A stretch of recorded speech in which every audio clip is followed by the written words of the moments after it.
Welcome back into Fitz the Bill here on this Thursday morning. I'm Jack Fitzpatrick Allen alongside, as we are joined now, Cody Alexander from Match Quarters.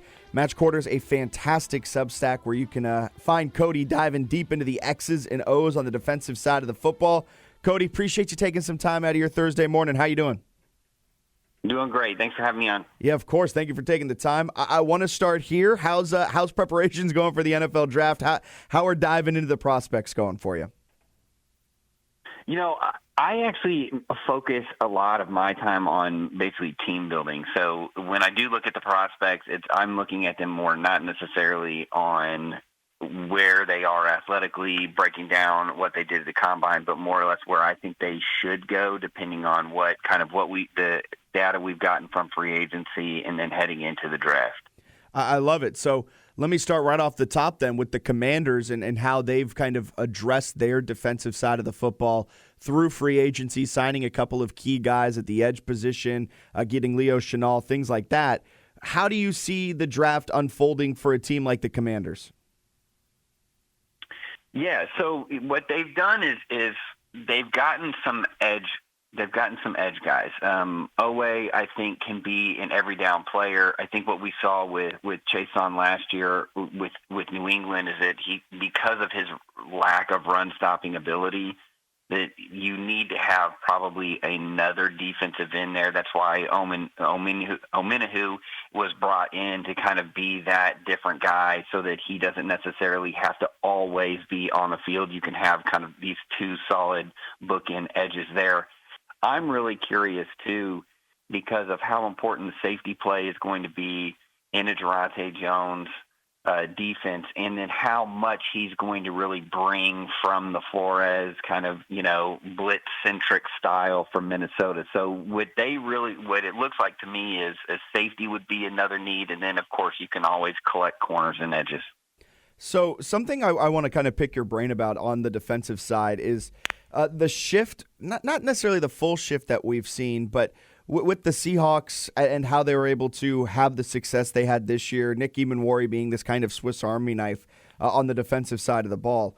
Do you think we'll start to see a shift in the coming years in terms of what defensive positions are prioritized, whether it's through free agency or the draft? Like, kind of what I'm thinking about here is Caleb Downs, Sonny Styles, a safety and an off-ball linebacker, right? Two positions that traditionally are not thought of as a high-value player like an edge rusher, but we saw in the Mike McDonald defense, even with the Eagles, those are positions that are vitally important to the success of the defense. Do you think we'll start to see the pendulum swing to become more focused on traditionally not high-value guys?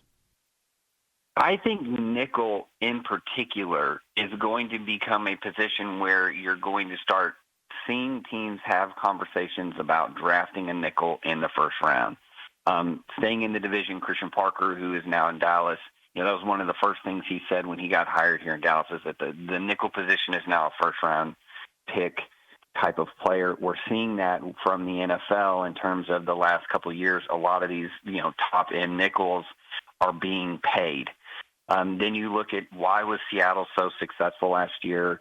I thought the best explanation of it came from Kyle Shanahan right before the Super Bowl, his interview on the field. He was like, look, they play too high defense. We can't put the ball down the field, but then when we run the ball, they're able to stop it. And that's kind of the trend here in the NFL is, can you live in a too high shell on early downs?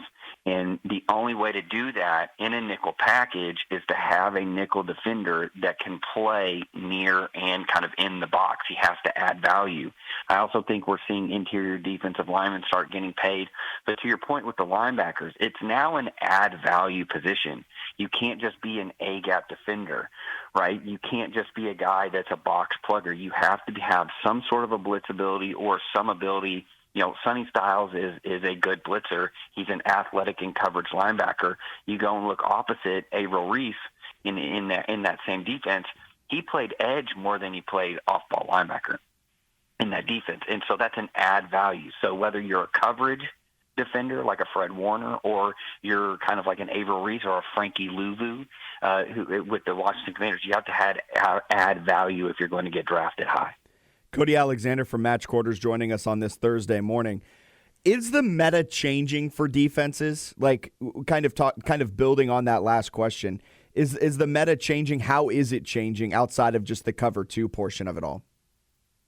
Man, I thought Stefanski at the owner meeting had a really good, with Kevin Clark, had a really good comment about, like, what's the biggest difference in your career, calling plays? Like, what's been the biggest difference? He said, he talked about the 2 high revolutions starting in 2020 with Vic Fangio. And it's not playing cover 2. It's not playing quarters.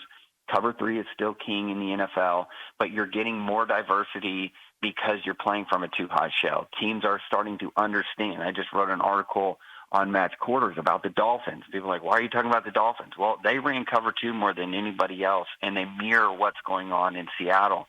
They played a ton of cover 2 on early downs. They got more into cover 3 on later downs. And so the kind of the meta to what you're pointing at is that it's about playing 2 high, whether from base or whether from nickel. Nickel is preferred because we have these offenses cosplaying 12 personnel and 13 personnel to run the ball, but they're really doing it to pass. And so if you can live in nickel and you can live in a 2-high shell, it's going to be very, very difficult for you to move the ball down the field. And then when you get into the red zone, it's even harder to score. When you're looking at this year's draft post-free agency, what are some of the teams that you think are the most desperate for a defensive game changer? Well, I think you look at teams like staying in the division. Dallas, for instance, needs to add on defense. They probably need to draft every single position that they possibly can on defense, and they need those premium players. They definitely are going to have to build their secondary. I think, too, the Jets are another team. If you look at the bottom, the Jets are another team that's going to really need some defensive help. He's trying to completely rebuild it. That's been his model, though. If you go back to Detroit, they burn everything down and then they rebuild it. The Commanders, too, are also a team that, they've added in free agency, but there still are positions that you really need. I mean, I think that you guys would like to have another corner. I think that having another safety would be, something that you would like in there. I think the defensive line will be fine, but if you can get a high-caliber edge, whether it's in the first or the second round, that's going to also be something that you want. And then, the usual suspects, Cincinnati needs a lot of help. Miami needs a lot of help. That roster is atrocious, too. So, even the Giants, I think, are going to have to add some pieces if they want to move from that bottom tier up into, the middle class or even kind of that upper echelon of the NFL. Cody Alexander from Match Quarters joining us this Thursday morning. And Cody, kind of want to flip that around and look, post-free agency, I know there's still a draft to be had, but a way too early look at maybe some of the best defenses you expect in 2026.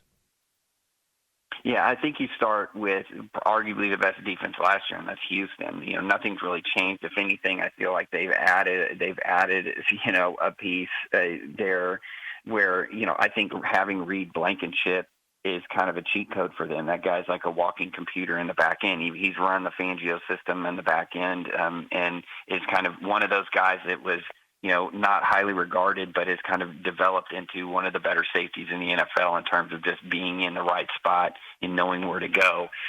Seattle, I don't think will take a massive dip. I know that they lost some players. They're going to have to reshuffle that secondary, but I trust Mike McDonald and what he's able to do. I think a sneaky team to look at is the Jacksonville Jaguars. And if they can add a couple pieces in this draft, this was a defense that kind of shocked everybody last year. Nobody kind of knew what they were going to do. They kind of ran a bunch of different schemes.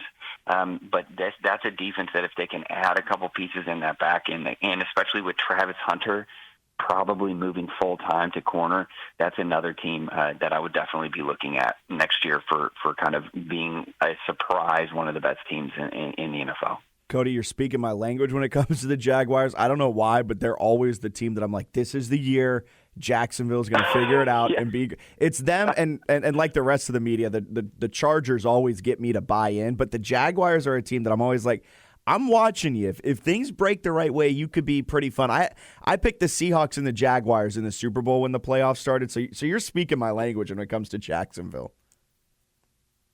Yeah, I mean they're a very interesting team, and I think that if Liam Combs can get Trevor Lawrence to really turn the corner. I thought we saw that later in the year. I thought that he started being a little bit more aggressive, being more assertive, which has always kind of been the thing that people have been wanting him to be. I mean, if you've ever seen him in person, he should not exist. I mean, he's like he looks like, him and Josh Allen are just like these massive human beings. He looks like a giraffe running out there. I mean, he's just this huge, beautiful thing, right? And you're just like, look, you have the arm, you have the athletic ability, you should be able to kind of put it all together. I think they have some of the pieces. Jacoby Meyer allowed them to really push the ball down the field last year when he came in. Now they'll have a full off season. Defensively, again, they need to add probably a safety piece. Would probably like to add a corner opposite Travis Hunter. But, yeah, they're definitely a team that I'm keeping an eye on because I thought Anthony Campanelli did an excellent job on defense last year. I think you kind of touched on it, not to dive too deep into Jacksonville, but you touched on a little bit with them running a bunch of different stuff. What was it about Jacksonville's defense that gave them success last year? Well, he pulled from the best practices of all of the guys that he's worked under. I mean, they had the Fangio 2-high system structure. You had the wide 9 structures the 4-down wide 9, a real aggressive front structures from his time with Halfley, which is a solid base defense. And then, he had the blitzing, the kind of that, haymaker punch changeup that he needed from the Flores system when he was under Flores. So if you go and look at his background, it's really an amalgamation of a bunch of different things. And I think what's interesting is to kind of segue that back into the league is that you're starting to really see a separation of guys that really understand how to meld all of these things, which is kind of the McDonald way. He calls it a modular defense of being able to take little techniques and part from different things and being able to kind of slap them together to create something new for the offense, but it's not complex for the defense. And I think we're really starting to see we've kind of gotten to the point where we've had too much scheme in the NFL. Teams were trying to do a bunch of things, but if you can do it and you can put all that stuff in there and really have a diverse defense, it really is a superpower, and I think we saw that with Jacksonville. That's really interesting stuff. I'm excited to see what Jacksonville does this year. Excited to see what they do in the NFL draft. But, Cody, really appreciate your time on this Thursday morning. Have a great rest of your day. I look forward to catching up again here soon. Yes, thanks for having me on. Of course. There goes Cody Alexander from Match Quarters. Match Quarters, a fantastic Substack. Cody dives deep into the X's and O's, specifically on the defensive side of the ball. You can find him on Twitter/X as well, at @the_coach_A. He is a awesome follow. Highly recommended if you want to get smarter. I know I get smarter each and every time I read his articles and read his tweets.